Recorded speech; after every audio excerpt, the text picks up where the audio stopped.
दुर्योधन भटकरण मिली गए द्रोण के पास। कौरवपति कहने लगा होकर निपट उदास। मेरे नौजवान साथियों, आदर के योग बुजुर्गों, प्यार करने को बच्चों, आज राठौर कैसेट के माध्यम से महाभारत युद्ध काल की वो विलक्षण घटना में आपके सामने लेकर आ रहा हूं कि जब पितामह भीष्म सरसैया पर गिर पड़े, 11वें दिन युद्ध का आधिपत्य गुरु द्रोणाचार्य के हाथ में आ गया। एक दिन युद्ध कर लिया द्रोणाचार्य ने। संध्या की पावन वेला में द्रोणाचार्य के पास दुर्योधन और अंग रक्षक जो दुर्योधन का गढ़ था ये पहुंचे और जाकर के कहने लगे कि 10 दिन बीते आज गुरुजी, एक और युद्ध दो है ठहराए, पांडव वंश से आज तलक एक चुहिया हाथ लगी है नाय।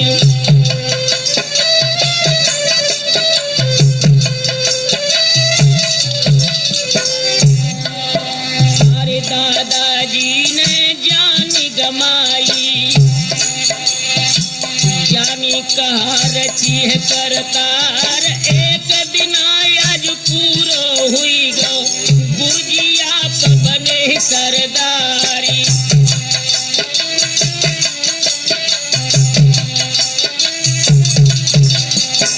बड़ा उदास होकर दुर्योधन गुरु द्रोणाचार्य से बोला,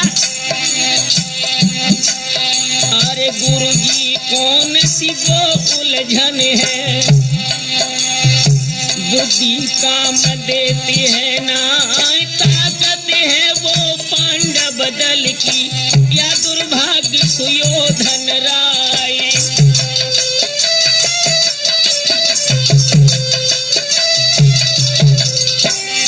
पूछने लगा है दुर्योधन, गुरुजी बात क्या है जो हम पांडवों पर विजय प्राप्त नहीं कर पा रहे?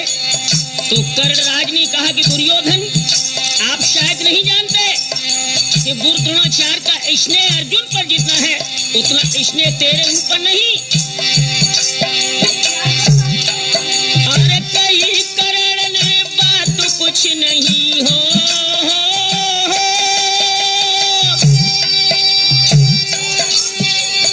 कहीं कर्ण ने बात कुछ नहीं, मेल प्रेम का रहा दिखाए। अरे रंग दुरंगी है रंगत का, पुरुष सिस्याना नहीं जाए, दया अगर दिल में नहीं होती बनते आज युधिष्ठिर राय। हाथ में आकर अपना दुश्मन कोई ऐसे छोड़त ना।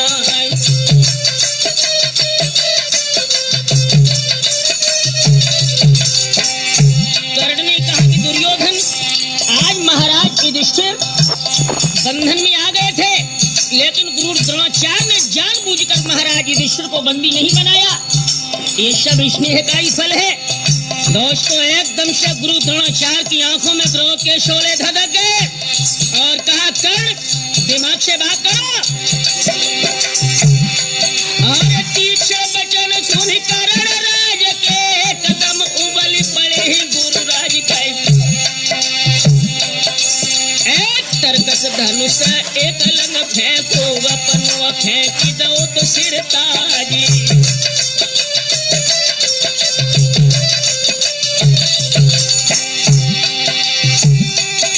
अरे मेल दिख रो पांडव दल से तो धोखो न खावो सुयोधन राय। अरे हमने अपनो भार उतारो तो नायक और देव ठहराई।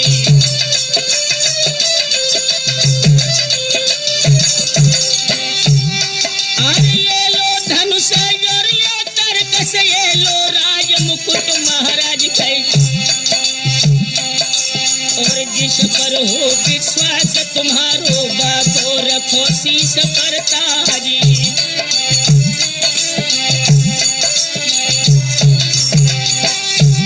आज पापी पेट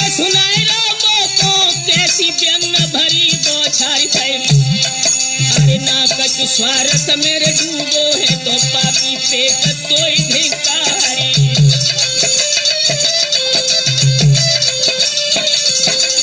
दोस्तों, द्रोणाचार्य की आंखों में खून के कतरे थे और कहा, जान डालो जब हेरे आपुष में इतनी भूख और तकरार, तो प्रभु बन और तिरकालन में निश्चय होई तुम्हारी हारी।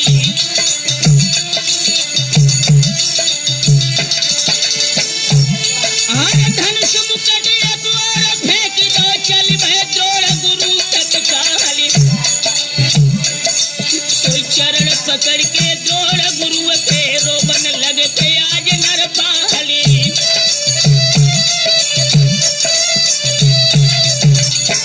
दोस्तों, गुरु जी को नाराज जब देखा तो युवराज दुर्योधन ने अपने गुरु द्रोणाचार्य के पैर पकड़ लिए और आंखों में आंसू भर के बोला, गुरु जी ऐसा मत करो, ऐसा मत करो। अरे शांति गुरु जी, शांत गुरु जी, कैसे द्वंद दौड़ फैलाई थी और वो हाथ लगाए मेरी नई आंखों की तीरे मझधार डुबाई।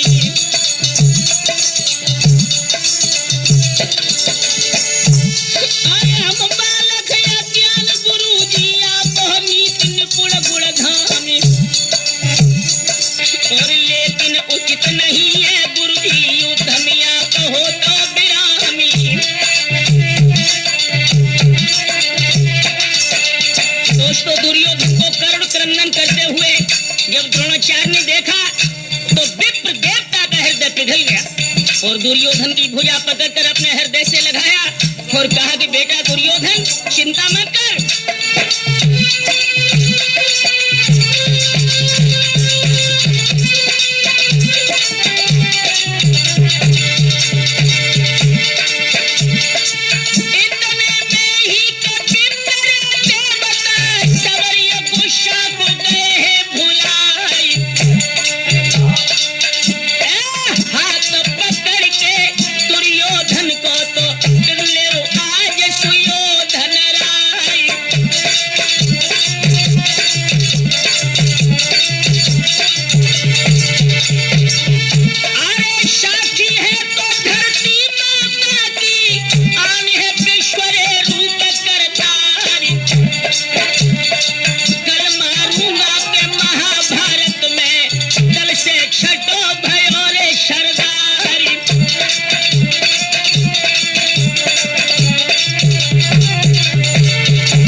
अगर कल महाभारत के युद्ध में पांडवों में से एक विशेष महारथी का मैंने वध न कर पाया, बोले हैं एक ही बारक बारन धार महाजग धारक बार प्रचारों, देता हूँ कार बिदार सबे सरदार बिदार के दार उतारो।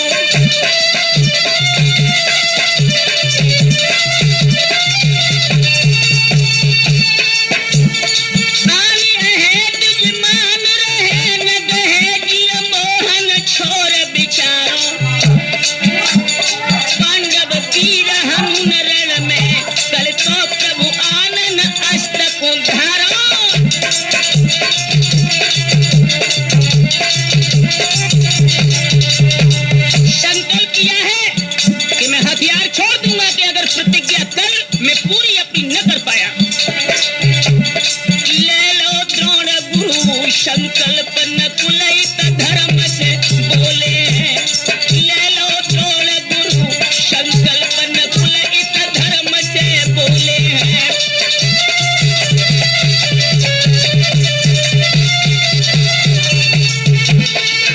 हरे धर्म से बोले हैं, न कुलैत धर्म से बोले हैं, ले लो द्रोण गुरु संकल्प न धर्म से बोले हैं।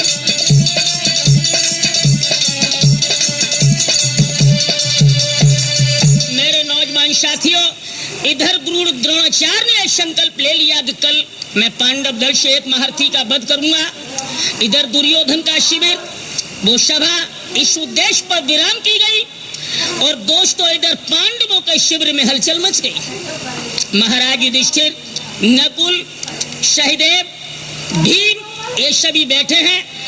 तो ज्योतिष शास्त्र के महान वैज्ञानिक नकुल से युधिष्ठिर ने प्रश्न किया, भैया नकुल, हाँ, ज्योतिष शास्त्र की ओर झांक करके ये बताओ कि कल के युद्ध का भविष्य फल क्या है। तो नकुल ने अपने भैया युधिष्ठिर से कहा कि भैया गजब भवे भारत में, लो द्रोण गुरुवन धार, समर भूमि में तो निश्चय जूझे, अपनों कोई प्राण आधार।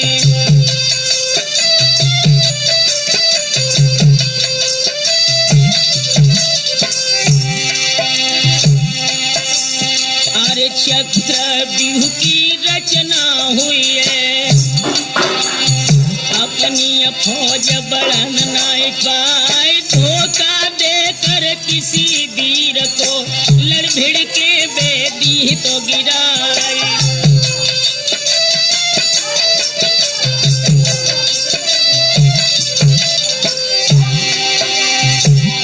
नकुल ने कहा कि भैया अर्जुन घर पर नहीं, क्योंकि अर्जुन कृष्ण के साथ दोस्तों उस समय दक्षिण में त्रिगर्त देश के राजा सुशर्मा से युद्ध करते हुए संशप तक की ओर निकल गए थे। चक्रव्यूह की कल रचना होगी। बिना भैया अर्जुन के चक्रव्यूह में लड़ने की विद्या किसी को ज्ञात नहीं। तो दोस्तों महाराज युधिष्ठिर की आंखों में आंसू भर गए।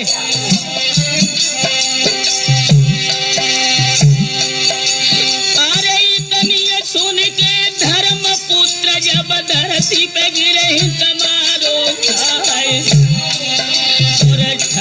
जो सपड़ो तो राजा को तो भर गया जेठ कही थी बिल खाई।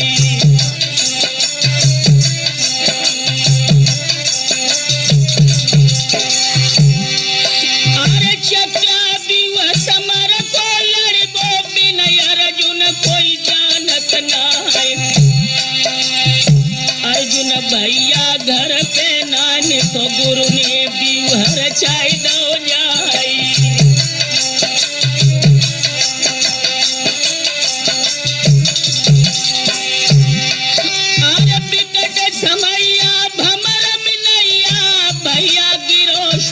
से आए, अरे कृष्ण कन्हैया बंसी बजैया, नैया दीजो पार लगाई।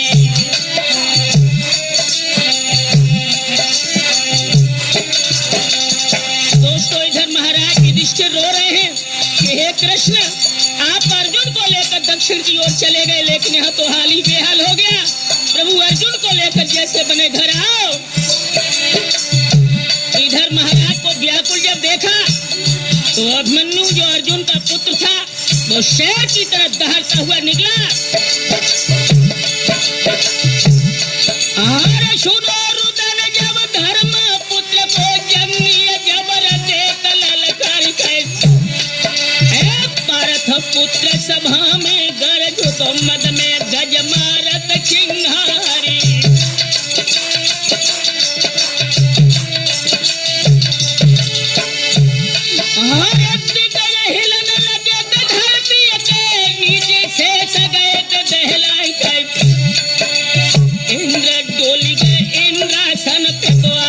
हिलो तो दिगंबर क्यारी,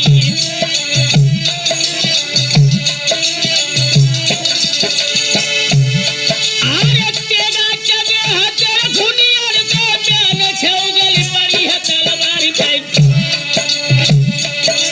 और हिलो कलेजा दुर्योधन खोली लिया फेंक जाती नहीं लारी।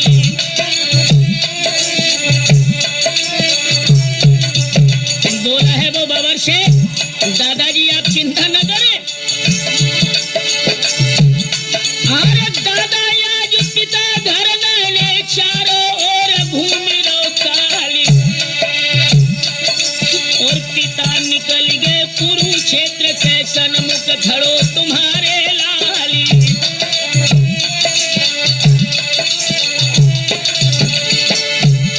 और अपने धन सज जोड़ जोड़ के बिन जोड़े दूं जोड़ जुड़ाए। और कसम पिता के है तो लोहू की के चक्रा व्यूह तोड़ी दूं जाई।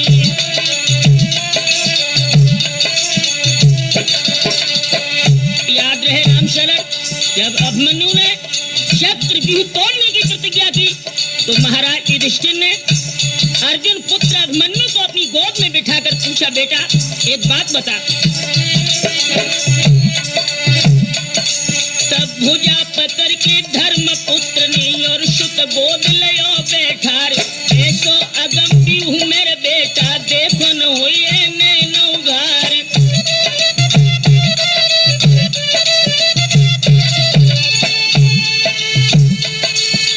खूनी नहर से घूमत है हम पर परो विपत्ति को जाल। और दुख अथाह था नहीं मिल रही सन्मुख खड़ो हमारे काल।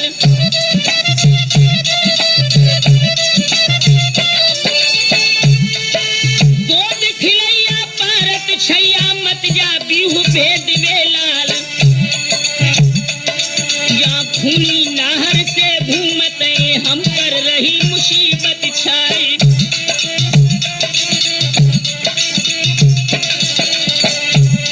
धर्मराज ने पूछा, बेटा हम पांचों भाइयों में अर्जुन के अलावा चक्रव्यूह में तोड़ने का हाल किसी को ज्ञात नहीं। और तुमने पुत्रीय विद्या इस बाल काल में कहां से सीख ली? तो अभिमन्यु ने कहा कि दादाजी वो मेरे उस गर्भ काल की घटना है।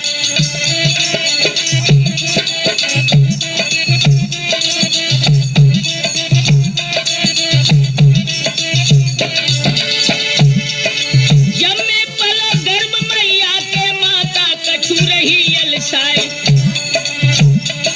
और चक्रव्यूह भेदन को वर्णन बाबुल मैये रहे सुनाए।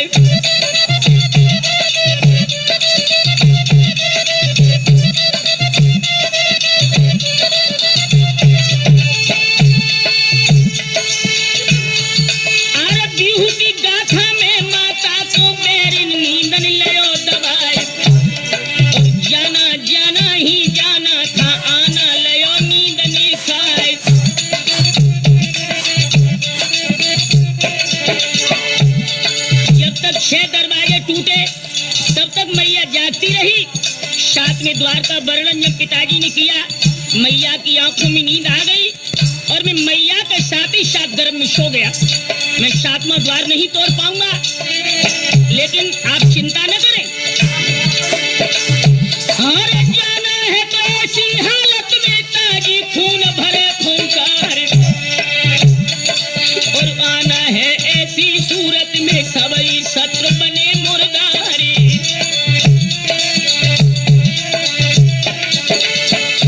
अरे पैर जाए पर पैर न जावे राखू बचन कहे की लाज। सोई भुजा फड़की रही है लड़बे को आज्ञा देव श्री महाराज।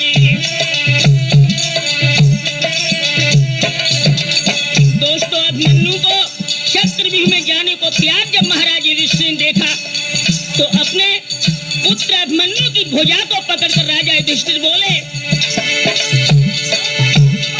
और भुजा पकड़ के गम में भर के धर्मराज ने कही सुनाई। मोई पीठ दिखाई जा तो कन्हैया बैठी मुख दिखाइयो आई।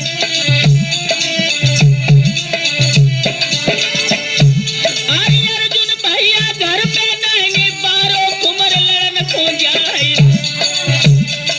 और हे जग स्वामी अंतर्यामी तुमको पुत्र रहे सो पाए।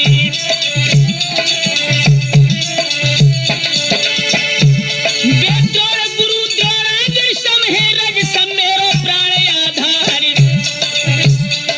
और मृग छोना नाहर की बरनी रखियो लाज विश्वाधारी।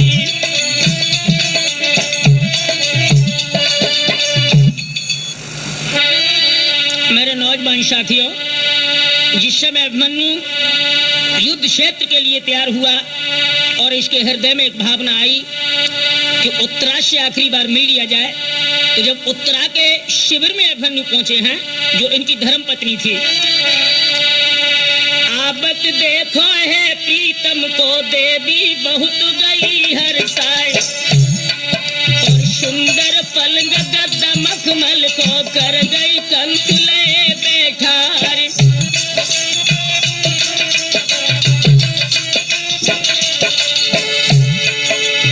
हाथ जोड़ की बोलन लागी रण जाने के ठाट निहार, आफत आई किस छत्री की कहाँ को साज चले भरतार।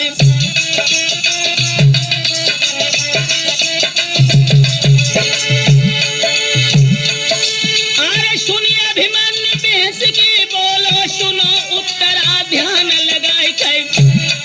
अरे द्रोण गुरु क्षत्रिया भी रच दो भेदन रहते उसी को जाई।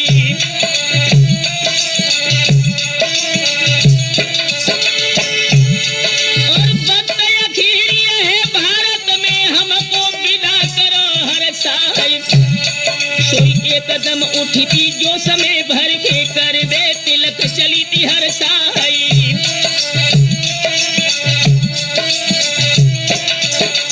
जब देवी उत्तरा अपनी स्वामी को विजय तिलक करने के लिए आगे बढ़ी तो दोस्तों सामने से छींक हुई।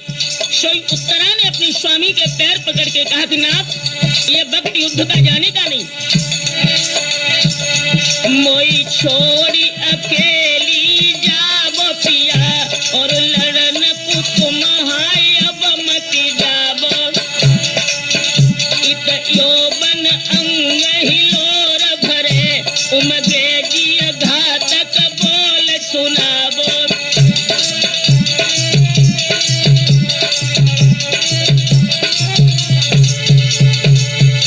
बिन देख तुम्हें हम कैसे जिए और सुन भवन दिन कैसे बितावे। अरे काल के गाल में जाई रहे बस सोचे यही हम कंठ डरावे।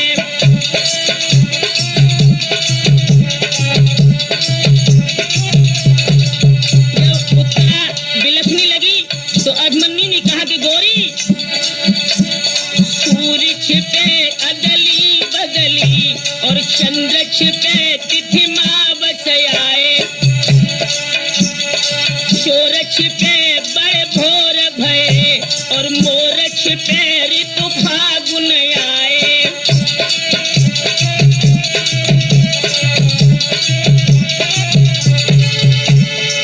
पानी की बूंद पतन छिपे और नीर छिपे ऋतु ग्रीष्म आए। कान आवाज परे रण की असली क्षति छिपी है न छिपाए।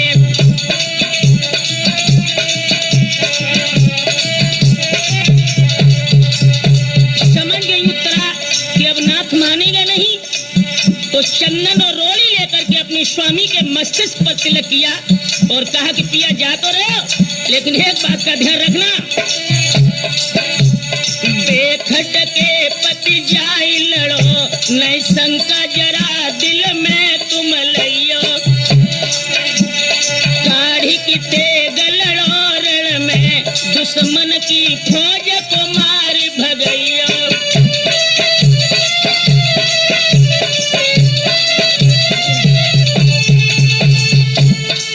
लड़के मर जाइयो भले ही पिया पर भागमती घर में घुस आइयो।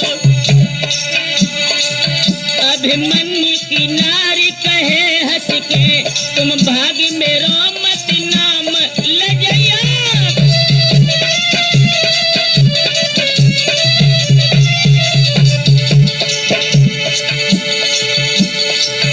अरे कठिन समय है तो धर्म तो युद्ध है, जाबो किया है लड़न के काज। ऐसे लड़ियों के समर भूमि में जैसे लड़त है पुही और बाज।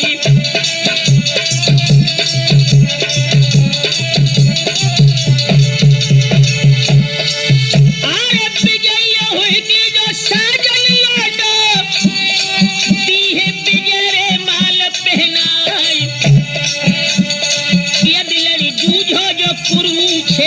तो मिले हैं स्वर्ग रे लोक में आई।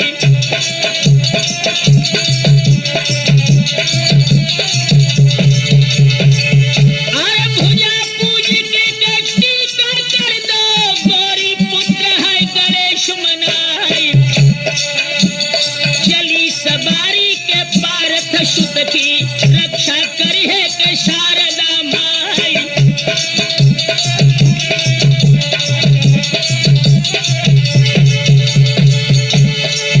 अरे पूर्व क्षेत्र के मैदान में झंडा पे रही है के लालरी छाई।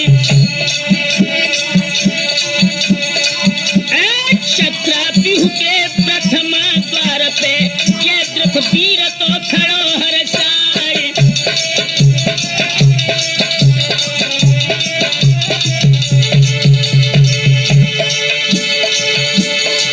अरे पूर्व क्षेत्र के मैदान में घवश्यान रे नरेशन त्यार। कोश के चौगिरदा में नंगी चमकी रही है तलवार।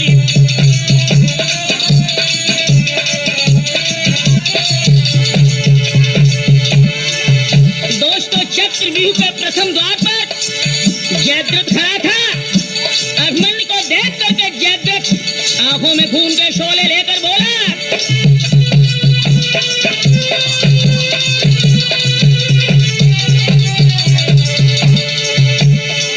अरे जड़ के बोले है पारस सुत से क्या सब पांडव गए हैं नसाई।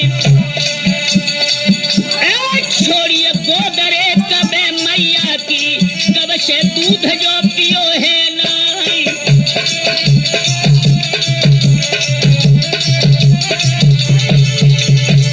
अरे थोड़ी उम्र है तुम्हारी अब तेरी ओछन बहाते हैं दूध की धार। सहने पे हो के मारे जय हो चक्राव्यूह के समर की मार।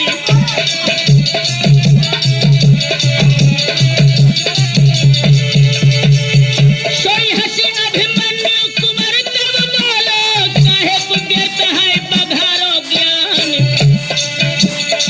है केवल इस जग दुनिया में दुर्जन पतन और उत्थान।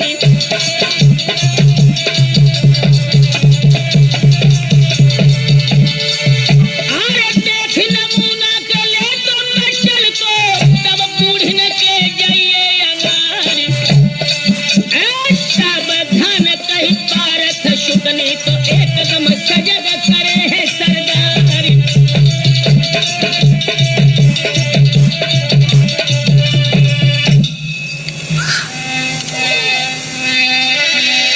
दोस्तों याद रहे जब जयद्रथ और वीर अभिमन्यु का चक्रव्यूह के प्रथम द्वार पर युद्ध का नजारा आया, उधर जयद्रथ सामने है इधर अभिमन्यु है, तो याद रहे कि छूटत कमान बान बंदूक और कोक बान मुश्किल हो तो मूर्छान हूं की ओट में। ताही समय अभिमन्यु हुक्म दे धावा कियो और धावा बांध बैरन पे बीरन ले जोट में। भरे हुंकार उत धोसन की धधकारी। अरे कांपी रहे सरदार गिरे जाए भट झोट में। ताब दे दे मूछन कमूरन पे पांव दे दे। अरे घाव दे दे अरे मुख कूद परो कोट में। दोस्तों वीर अभिमन्यु जयद्रथ को बेहोश करके जब चक्रव्यूह कोट में कूद पड़ा अपनी सारथी को लेकर के, इधर थोड़ी देर में जयद्रथ को होश आया